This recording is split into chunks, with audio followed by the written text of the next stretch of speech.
अस्सलाम वालेकुम नाज़रीन व सामीन। आज हम बनाने जा रहे हैं चावलों वाली खीर। उसके लिए हमने एक पाव चावलों को पानी में डाल के चूल्हे पे चढ़ा दिए।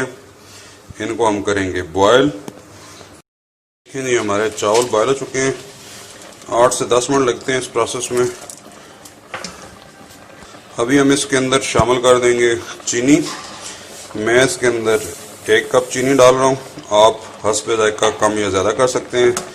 जिन लोगों को मीठी खीर पसंद नहीं वो इसमें नमक भी ऐड कर सकते हैं। ये जो हमने इसके अंदर आप देख रहे हैं कि ये चम्मच के बजाय इसको इस्तेमाल करने की वजह यह है कि इसको आप वक्फे वक्फे से उल्टा चलाते रहें तो ये चावल इसके अंदर मैश होते रहेंगे। इसलिए हम ये पवा इस्तेमाल करें इसके अंदर। अब इसके अंदर हम शामिल कर देंगे, जो ही आपको लगे कि शुगर जो है ना वो मेल्ट हो गई है, तो इसके अंदर हम शामिल कर देंगे दूध। ये 1 पाव चावलों के अंदर 1 लीटर फ्रेश दूध शामिल कर रहे हैं।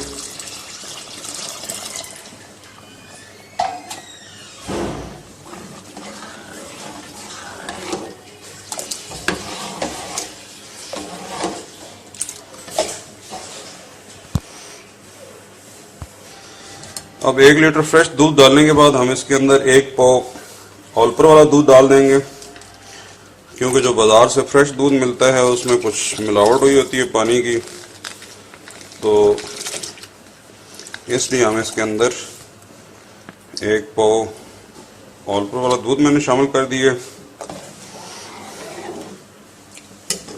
अभी हम इसको, अब सबसे जो अहम टिप है इस खीर को मज़ीद मज़ेदार बनाने की, वो हम शामिल करेंगे इसके अंदर। वो है कि लजीजा खीर का जो पैकेट होता है, हाफ पैकेट हम इसके अंदर वो भी शामिल कर देंगे। ये शामिल करके आप इसको अच्छी तरह से मिक्स कर दें। फ्लेम नीचे जो है ना वो मीडियम रहना चाहिए। अब हम इसको पकाएंगे 10 से 12 मिनट। आपने वक्तन फक्तन जो है ना ये हिलाते रहना। ये सबसे अहम काम है जो आप इसको करते रहें ताकि ये अच्छी तरह से यकजान हो जाए।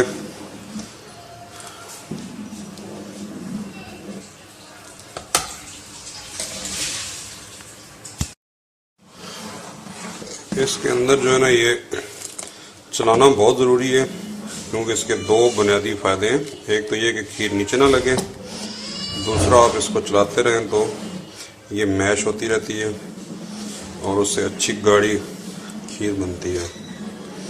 तो इसलिए इन 2 टिप्स पे ज़रूर अमल करें। हर 2-2.5 मिनट के बाद आप इसको चलाते रहें। ये जिसको मैंने पकाया 20 मिनट, ये आप देखें बिल्कुल थिक भी हो गई है और यकजान भी हो गई है। अभी ये थोड़ी ठंडी होगी तो मज़ीद गाढ़ी हो जाएगी। अब इस मौके पे हम इसमें शामिल कर देंगे कोकोनट और मेवा किशमिश यानी के।